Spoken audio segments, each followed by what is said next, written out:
इस बीच अंबिकापुर से बड़ी खबर, जहां पर कांग्रेस दफ्तर का 2 बार उद्घाटन किया गया। कांग्रेस कार्यालय का 2 बार उद्घाटन हुआ। पहली बार मंत्री टीएस सिंहदेव ने फीता काटा, तो फिर दूसरी बार मंत्री अमरजीत भगत ने फीता काटा।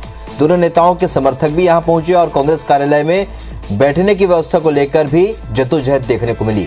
सिंहदेव और अमरजीत भगत के समर्थकों ने नारे लगाए, अलग अलग नेताओं के नाम से नारेबाजी की गई। पर टीएस सिंहदेव का बयान आया है कि ऐसी स्थिति जोगी जी के समय हुआ करती थी, जिसके कारण कांग्रेस 15 सालों तक सत्ता से बाहर रही। स्वर्गीय राजीव जी और कांग्रेस के नारे लगाए जाए, ये उन्होंने कहा।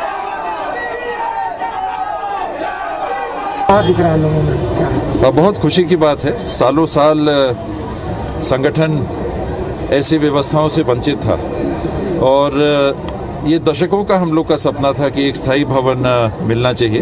मैंने तो देखा नहीं, पता नहीं, कभी कुछ सुनाई नहीं देता है, कभी कुछ दिखता नहीं है। थोड़ी ये अप्रिय सी स्थिति है, ये नहीं होनी चाहिए। मैंने भी देखा कि नाम ले लेके नारे लगाने की जो प्रवृत्ति है, हमने जोगी जी के समय देखा था कि ऐसा होता था और उसका परिणाम ये रहा कि 15 साल तक कांग्रेस सत्ता के बाहर रही। तो समझदारी हमको रखनी चाहिए।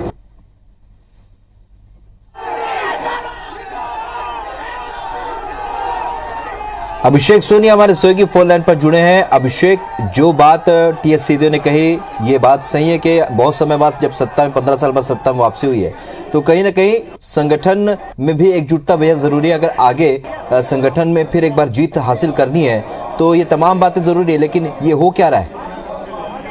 बिल्कुल, जिस तरह से मंत्री टीएस सिंहदेव के बयान पर नजर डालें तो उन्होंने एक तरह से हिदायत कार्यकर्ताओं को दी है कि जो काम जोगी जी के शासनकाल में होता था कि जब व्यक्तिगत नाम लेकर नारेबाजी की जाती थी, यही कारण है कि 15 सालों तक जो कांग्रेस है वो सत्ता से बाहर रही थी। एक तरह से अपनी नाराजगी भी मंत्री टीएस सिंहदेव ने व्यक्त की और कहा कि इस तरह की घटनाएं नहीं होनी चाहिए, बल्कि लोगों को कांग्रेस के लिए और जो राष्ट्रीय नेतृत्व है उसके नारे करने चाहिए ताकि एकजुटता दिखे। क्योंकि कांग्रेस का जब से कार्यालय अंबिकापुर में बन रहा है, लंबे समय बाद कांग्रेस को कार्यालय भवन मिला है, इससे कार्यकर्ता काफी उत्साहित है। लेकिन गुटबाजी जिस तरह से कांग्रेस खेमे में रही है, एक तरह से मंत्री टीएस सिंहदेव का खेमा और दूसरी तरफ मंत्री अमरजीत भगत का खेमा अलग अलग नजर आता है। यही स्थिति दिखी जब मंत्री अमरजीत भगत पहुंचे तो उनके कार्यकर्ता मंत्री अमरजीत भगत का नाम लेकर नारेबाजी करते नजर आए। जब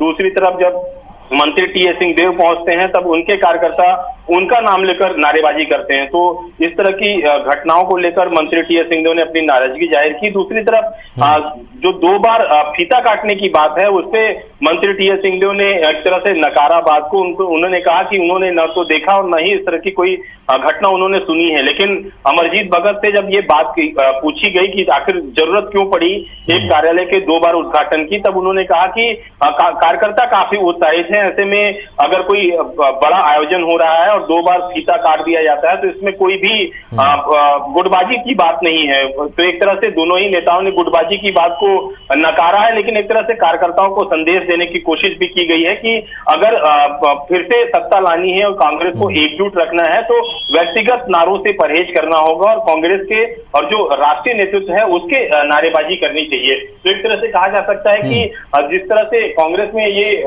परंपरा रही है कि गुटबाजी हमेशा हावी रही है, कांग्रेस के कार्यकर्ता काफी उत्साहित नजर आते हैं और इस कारण जो कहीं ना कहीं गुटबाजी एक तरह से हावी रहती है और यही जो बिल्कुल। और अभिषेक, इसे एक सीख की तरह लेना बेहद जरूरी है कि ये जो गुटबाजी है आने वाले समय में चुनाव के लिए घातक साबित हो सकती है। यहाँ पर जीत अगर हासिल करना है तो भीतरी गुटबाजी को खत्म करना होगा। इस चर्चा के लिए जानकारी के लिए बहुत बहुत शुक्रिया अभिषेक आपका।